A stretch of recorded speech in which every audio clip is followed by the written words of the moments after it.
Bismillahirrahmanirrahim. Assalamualaikum warahmatullahi wabarakatuh. Bagaimana kabar kalian pada pagi hari ini? Semoga Ibu harap semoga kalian dalam kondisi yang baik, sehat, dan tetap semangat untuk memulai pelajaran pada pagi hari ini. Alangkah baiknya kita berdoa sebelum memulai pelajaran pada pagi hari ini. Baik, Ketua kelas Mas Faris, silahkan dipimpin untuk berdoa. Dimulai dari sekarang. Iya. Doa mulai. Amin. Sekarang Ibu mau mengecek presensi kalian kelas 11 pemasaran 1, jumlah anaknya 27 siswa, benar? Benar. Oh, ada yang tidak berangkat hari ini? Tidak ada? Baik, alhamdulillah. Semua tetap semangat ya. Nah, sekarang Ibu mau menanyakan tentang materi tentang pertemuan pada pertemuan minggu lalu. Tentang materi apa, yo? Ya, betul sekali Mbak Meli, materi tentang teks deskripsi. Nah, pada pertemuan kali ini Ibu akan memberikan materi tentang teks prosedur. Teks prosedur.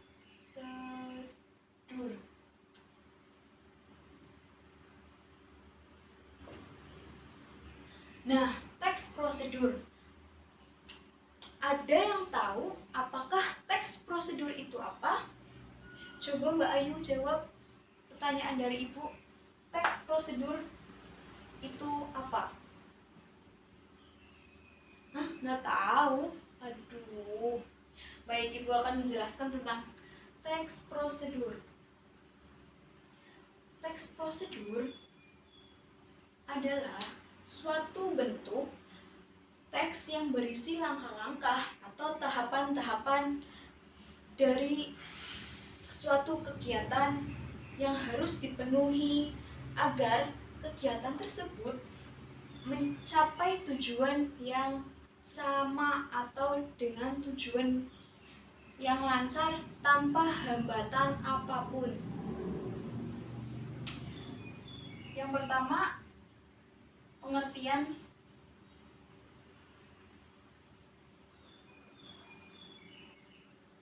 Pengertian.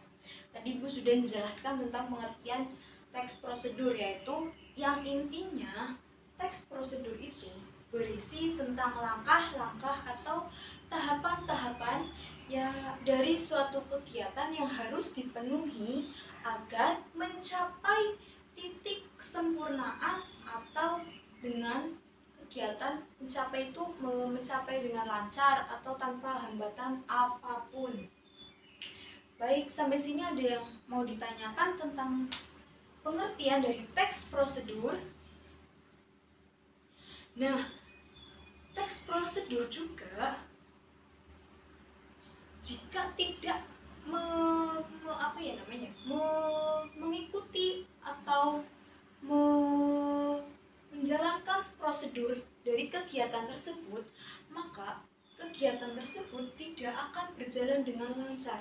Tujuan yang diharapkan tidak tercapai dan kita dapat dikatakan sebagai orang yang tidak mengetahui tentang aturan.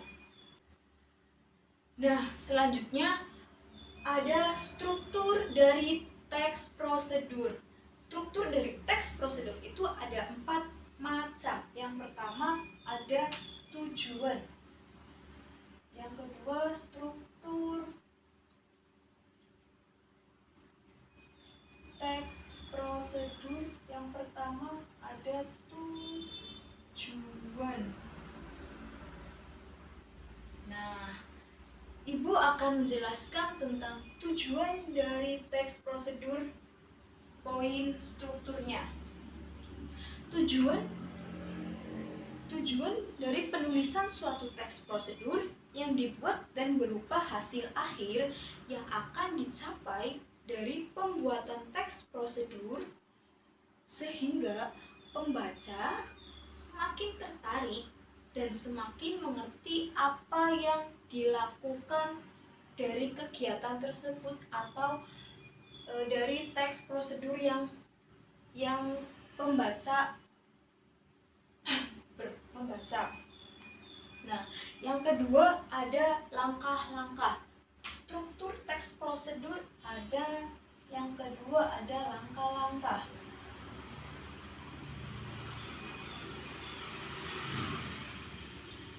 Yang kedua ada langkah-langkah. Nah, langkah-langkah di sini adalah cara-cara atau tahapan-tahapan yang harus ditempuh atau dilakukan untuk mencapai suatu tujuan agar tujuan tersebut berjalan dengan lancar sesuai dengan kegiatan atau teks prosedur yang dibuat. Yang ketiga ada konjungsi.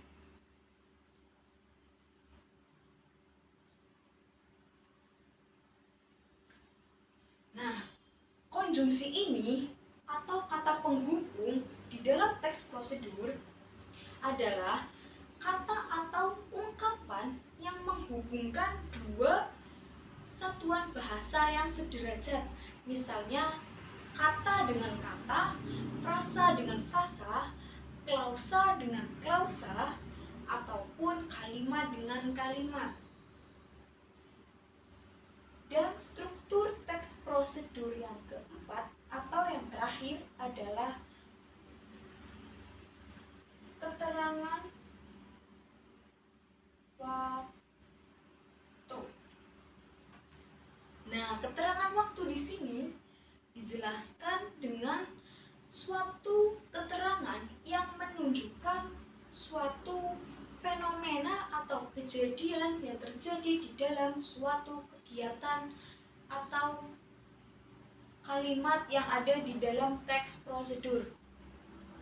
Ibu ulangi, keterangan waktu di sini menjelaskan tentang keterangan yang menunjukkan fenomena atau kejadian yang terjadi dalam suatu kalimat atau kata di dalam teks prosedur.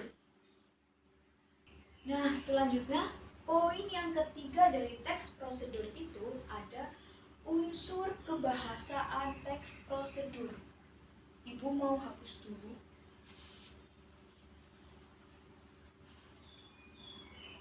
Sebelumnya sudah paham kan tentang struktur teks prosedur? Ya, baik. Yang poin yang ketiga ada unsur kebahasaan dari teks prosedur. Ada yang tahu unsur kebahasaan dari teks prosedur itu apa? Apa aja? Tidak ada yang tahu? Baik, gua akan menjelaskan ya. Yang pertama, ada konjungsi temporal. Yang pertama, konjungsi temporal.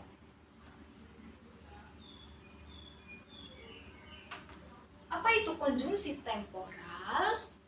Konjungsi temporal adalah nama lain dari kata penghubung yang menyatakan waktu kegiatan yang hadir dan bersifat kronologis atau berurutan. Nah, berurutan di sini agar pembaca itu lebih paham mengenai teks prosedur yang akan dijelaskan, sehingga kegiatan tersebut akan berjalan dengan lancar dan baik. Dan yang kedua, ada kata kerja imperatif. Kata kerja imperatif. Apa itu kata kerja imperatif? Kata kerja imperatif di sini berisi tentang kalimat perintah atau larangan-larangan. Nah, pembaca wajib menaati kata kerja yang ada pada teks prosedur agar hasilnya itu sesuai dengan tujuan yang diharapkan. Dan yang ketiga ada verba material.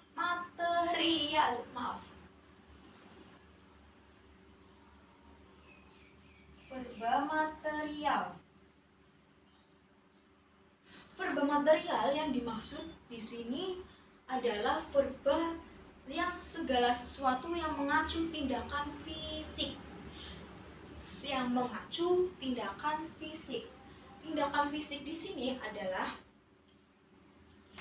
berarti kayak alat-alatnya, seorang, atau bahan-bahan yang ada di teks prosedur di sini. Nah, yang keempat ada verba tingkah laku. Verba tingkah laku yaitu segala tindakan pembaca atau pembaca dari teks prosedur dengan menggunakan ungkapan, segala ungkapan dari pembaca mengenai teks prosedur. Dan yang kelima ada partisipan manusia. Partisipan manusia.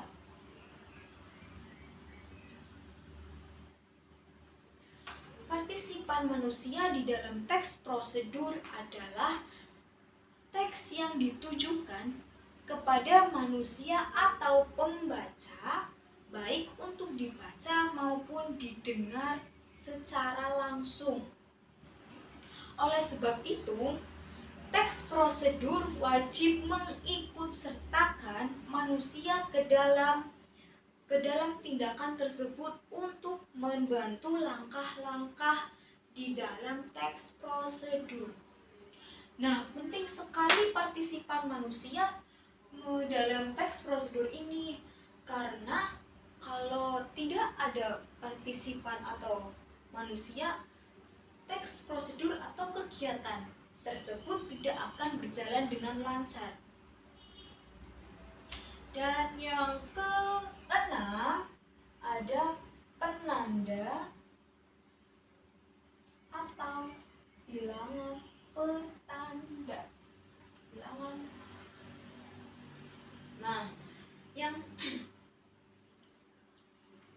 selanjutnya ada penanda atau bilangan urutan. Penanda atau bilangan urutan di sini dijelaskan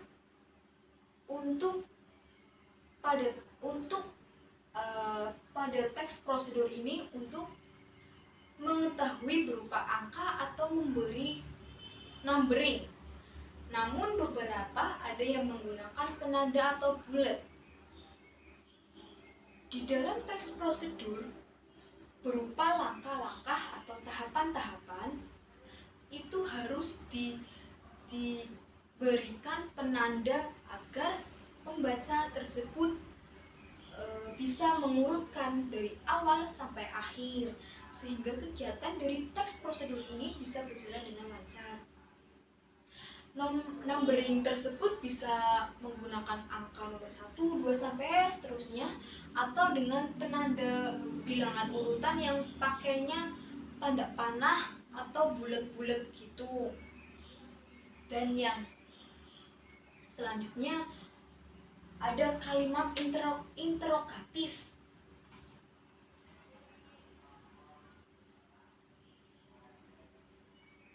kalimat interrogatif.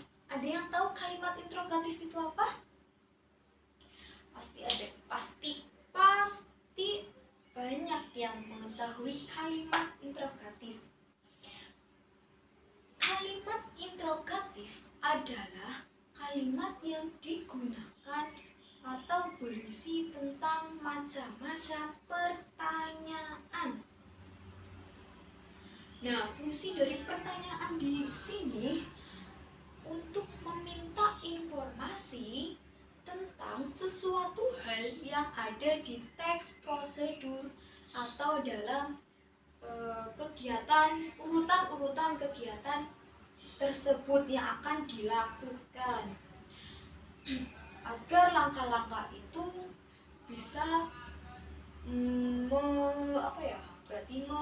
berjalan dengan baik atau lancar. Yang selanjutnya dan yang terakhir ada kalimat deklaratif. Kalimat deklaratif di dalam teks prosedur atau unsur kebahasaan teks prosedur terdapat kalimat deklaratif. Kalimat deklaratif atau yang disebut kalimat pertanyaan di dalamnya mengandung pernyataan atau fungsi dari kalimat ini untuk memberikan informasi atau berita sesuatu hal kepada pembaca supaya pembaca itu mengetahui hal-hal apa saja yang akan dilakukan dari kegiatan teks prosedur yang akan diberikan. Selanjutnya yang keempat, Ibu akan menjelaskan tentang ciri-ciri dari teks prosedur.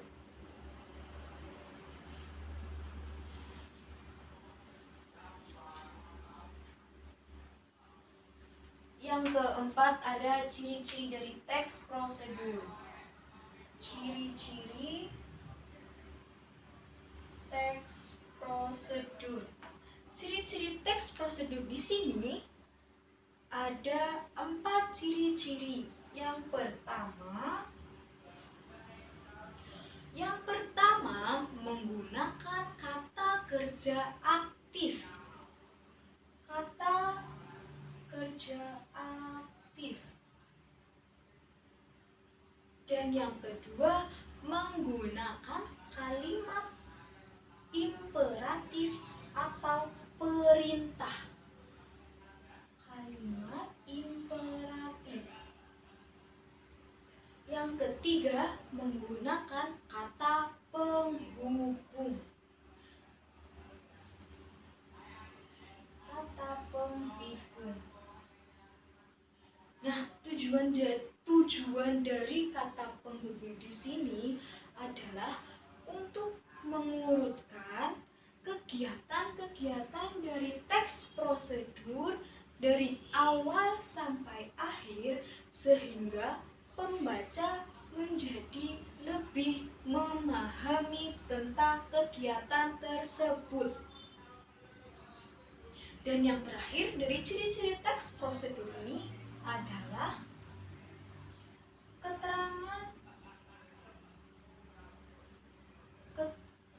terdapat keterangan. Adapun dari menggunakan kata keterangan. Kata keterangan di sini ada 3. Yang pertama apa yo? Nah, betul. Kata keterangan waktu. Yang kedua apa? Salah. Yang kedua ada keterangan tempat. Dan yang ketiga ada keterangan cara. Pasti dong kalau misalkan teks prosedur nggak ada keterangan cara. Kalau tidak ada keterangan cara, pembaca akan menjadi bingung dan tidak mengetahui apa langkah-langkah yang terdapat di teks prosedur ini. Nah, selanjutnya yang kelima ada tujuan teks prosedur. Tujuan dari teks prosedur. Tujuan teks prosedur di sini dibuat untuk memiliki tujuan tertentu. Nah, tujuannya adalah sebagai media untuk pembaca maupun pendengar dalam memahami tata cara melakukan ataupun membuat sesuatu cara atau kegiatan. Secara singkatnya, tujuan teks prosedur ini agar memperoleh hasil yang baik dan bisa menjadi lebih paham bagi pembaca atau pendengarnya. Dan yang terakhir, ada jenis-jenis teks prosedur. Yang terakhir, jenis teks prosedur. Jenis-jenis teks prosedur di sini mempunyai 3 jenis-jenis. Yang pertama, teks prosedur sederhana.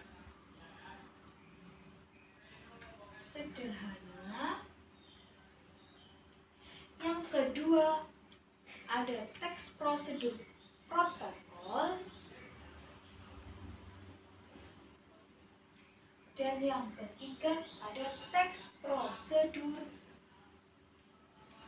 kompleks.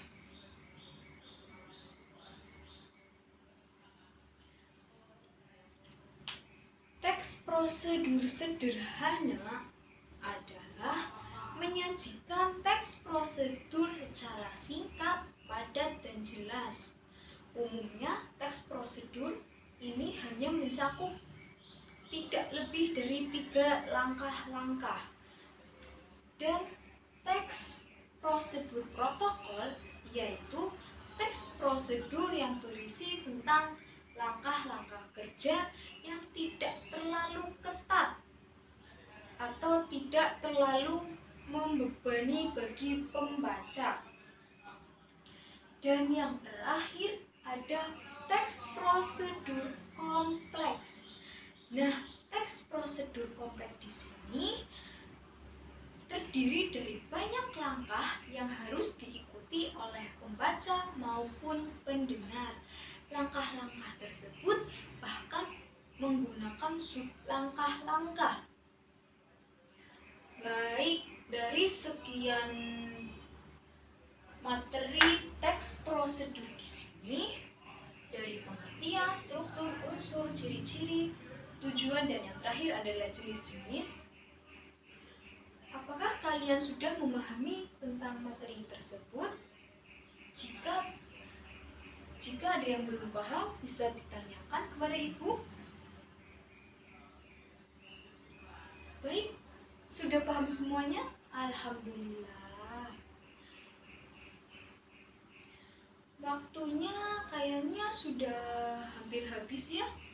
Ibu cukupkan. Oh iya, sebelum ibu mencukupkan materi ini, ibu mau kasih kalian tugas. Tugas di sini mudah kok. Kalian hanya membuat teks prosedur bebas mau membuat tata cara membuat makanan atau membuat kartu SIM atau yang lainnya, bebas. Dan tugas tersebut dikumpulkan pada pertemuan minggu depan. Ada yang belum paham? Paham semua, oke. Ibu akhiri pertemuan kali ini. Semoga materi yang ibu berikan, semoga bermanfaat bagi kalian semuanya. Amin. Dan jangan lupa selalu semangat dalam mengikuti semua pelajaran yang ada di sekolah. Oke? Ibu akhiri, wassalamualaikum warahmatullahi wabarakatuh.